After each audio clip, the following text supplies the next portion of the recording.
시청자 여러분 안녕하십니까. OBS 시사토론 우리시대의 유영석입니다. 6.25가 발발한 지 올해로 60주년이 됐습니다. 예순의 나이면 사람이라면 환갑의 나이죠. 그러나 6.25는 종전이 아니고 현재 정전 상태로 여전히 ING, 현재 진행형의 상태로 우리에게 숙제로 남아 있습니다. 올해 들어서 남북관계는 이 천안함 침몰 사건과 맞물리면서 우리 측의 대북조치 발표 그리고 북한의 강경 대응 방침이 이어지면서 그 어느 때보다도 경색된 국면을 맞이하고 있고 현재는 여름이지만 남북관계는 아주 차가운 겨울로 치닫고 있는 모습을 보이고 있습니다.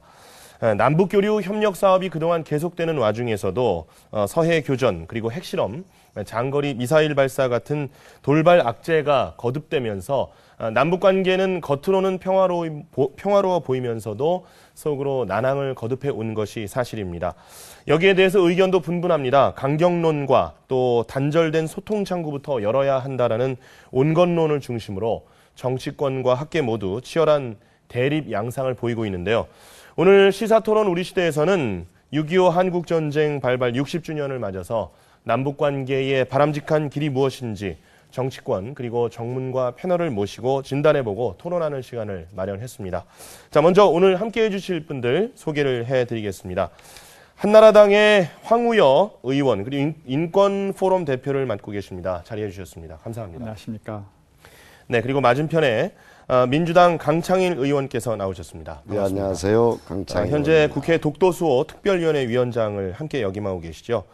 그리고 한국학중앙연구원 정치학과 이완범 교수께서 나오셨습니다. 네, 안녕하십니까. 네, 반갑습니다. 마지막으로 한성대 전쟁과 평화연구소 김귀옥 소장께서 자리해 주셨습니다. 안녕하십니까. 네, 오늘 출연해 주신 네 분께 경색된 남북관계 돌파구를 찾기 위한 여러 가지 해안과 고견을 부탁드리면서 자, 오늘 토론 시작하도록 하겠습니다. 자, 6.25 전쟁 발발 60주년이면서 2010년은 민족분단 65년을 맞이하는 해입니다. 남북이 지난 세월 한 단계 한 단계씩 서로의 신뢰를 높이기 위해서 많이 힘들고 어려운 시기를 겪어온 것이 사실인데 보통 이제 10년에서 20년 정도의 기간을 거쳐서 여러 가지 관계가 개선이 되기도 하고 발전되기도 하는 모습을 보이고 있지만 우리는 여러 가지 악재가 또 겹치면서 그동안의 경색된 국면을 맞이했다가 또 평화 무드가 됐다가 이렇게 여러 가지 굴곡의 세월을 지나오는 것이 현실입니다. 자, 국지전 가능성까지 지금 나오면서 대결과 긴장 구도로 팽팽히 맞서고 있는 지금 한반도의 상황에 대해서 일단 어떻게 진단하고 계신지 먼저 좀 여쭤보도록 하겠습니다. 황 의원님, 지금 한반도의 상황 어떤 상황이라고 평가를 좀 해보실 수가 있겠습니까? 대단히 어떻게 보면은 불안정하고 우려되는 면이 없지 않다 이렇게 생각합니다. 그리고 그 원인으로서는 무엇보다도 북한의 지금 내부 문제, 뭐라 그럴까요?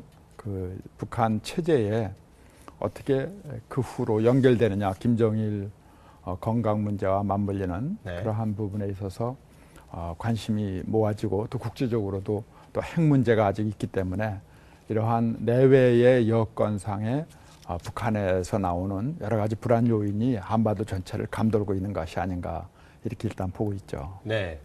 강 의원님께서도 좀 판단을 해주시는데 일단 올해가 또 6.15 남북 공동선언의 10주년이 되는 또 의미 있는 해이기도 합니다. 지금 한반도의 관계, 기류 어떻게 흐르고 있다고 보십니까?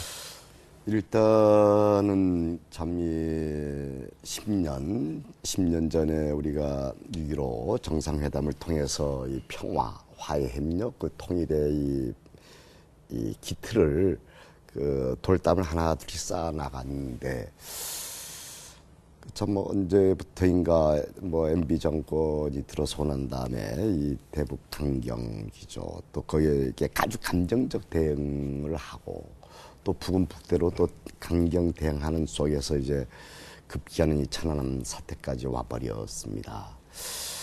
엄청나게 풀려나가다 꼬여버린 꼴이 됐는데 이것은 민족을 위해서도 그렇고 평화를 위해서도 그렇고 북한의 인권을 위해서도 그렇고 참 안 좋은 상황의 전개인 것 같습니다. 그래서 좀 이제 감정적 대응 삼가하고 좀 이성적으로 합리적으로 대응해 나가면서 지금 평화나 인권의 문제는 지고의 가치 아니겠습니까? 그건 어떤 국가, 종교, 성별 관계없이 참 인류에게 주어진 지고의 가치인데 이런 문제를 해결하기 위해서 우선 우리가 닥치는 한반도에서 풀어나가야죠.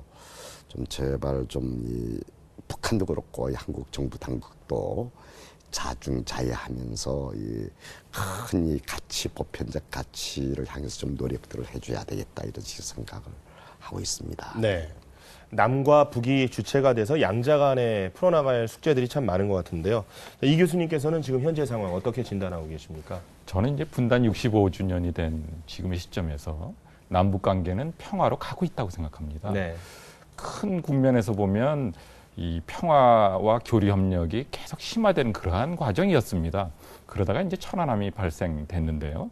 이것은 하나의 이례적인 사건으로 그쳤으면 하는 그러한 소망을 갖고 있습니다. 그러한 소망에 따라서 남북 관계는 계속 진전돼가지고 평화 통일로 가는 그러한 도정이라고 생각합니다. 네.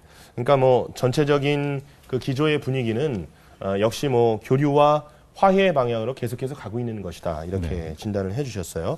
김 소장님께서는 어떻게 보십니까? 네, 저는 우리의 지금 현재 시각을 조금 장기적인 호흡으로 좀 봐야 되지 않을까라고 생각해 봅니다. 뭐 예를 들어서 찰리 채플린이 이제 말하길 인생은 가까이서 보면 비극이지만 멀리서 보면 희극이라고 했습니다. 우리가 지금 통일 국가를 한반도에서 만들어 온 것은 최소한 1000년의 역사를 가지고 있고요. 지금 우리가 뭐 분단된 지는 65년이지 않습니까? 그 과정 속에서 최근 뭐 60년 전에 전쟁을 아주 혹독한 전쟁을 치렀고 그 속에서 10년 전에 6.15 남북 공동선언을 이뤄냈다면 아까 이한범 스님께서도 잘 말씀하셨듯이 큰 틀에서 보면 이건 화해 협력으로 가는 길이고 새로운 한반도의 지평을 큰 틀에서 제2의 통일을 열어나가는 그런 시간에 지점에 와 있다고 봐집니다. 그래서 그것을 향해서 우리가 어떤 노력을 하느냐. 그래서 우리가 가장 위기일 때가 가장 또 중요한 찬스라고도 얘기하지 않습니까? 그래서 저는 이런 위기 속에서 기회로 만들려면 우리가 어떤 노력을 해야 되는가. 천안함은 비극적이지만 처음도 아니고요. 어떤 의미에서는 이런 상황에서 마지막도 아닐런지도 모릅니다. 하지만 이런 위기 속에서 우리가 어떤 지혜를 모아 나갈 때 미래를 좀 더 풍부하게 한반도 번영과 화해를 위한 그런 상황으로 만들 수 있는가 하는 것이 우리에게 주어진 하나의 선택이라고 생각합니다. 네. 비슷한 말씀을 해주셨는데 이제 말씀하신 것처럼 이제 대한민국 특히 이제 한국 정부는 희극을 보는 방관자가 아니란 말이죠. 네. 그것을 희극으로 좀 더 즐겁게 만들어야 되는 그런 주체로서 정부의 대북 정책 기조의 방향이 어떻게 흘러야 되는가가 상당히 중요한 것 같은데요. 그런 관점에서 이제 대북 접근이라든지 협상 전략이 상호 이익 중심으로 기조를 잡아야 한다. 뭐 이런 의견들이 나오고 있습니다. 통일을 지향하면서 우리 정부의 대북 정책 기조의 방향을 어떻게 잡아가야 할지, 우리 정부가 어떻게 대응해야 될지 이 부분에 대해서 또 짧은 고견을 부탁드리겠습니다. 황 의원님부터 먼저 말씀해 주실까요? 예, 국가의 임무는 무엇보다도 안보라고 그럴까요? 우리 국민들의 안전이기 때문에 특별히 이렇게 격변하는 어떠한 정세 변화를 앞두고서는 국가로서는 우리 국민의 안전을 가장 우선으로 해야 되고 또 다른 한편에서는 북한의 주민들에 대한 우리의 책무가 있죠. 같은 동포로서요. 그렇기 때문에 이러한 격변과 어려울 때에 북한의 우리 주민들이 같은 동포들이 어떠한 상황이 있는가도 또 세심하게 살펴서 이 두 가지 면을 잘 균형 있게 기조로서 국가 정책을 해야 된다라고 생각합니다. 네. 철저히 안보 상황에 대해 대비를 하되 한민족 분단 상황이기 때문에 인권 문제라든지 이 부분에서도 소홀히 하지 말아야 된다라고 말씀해 주셨는데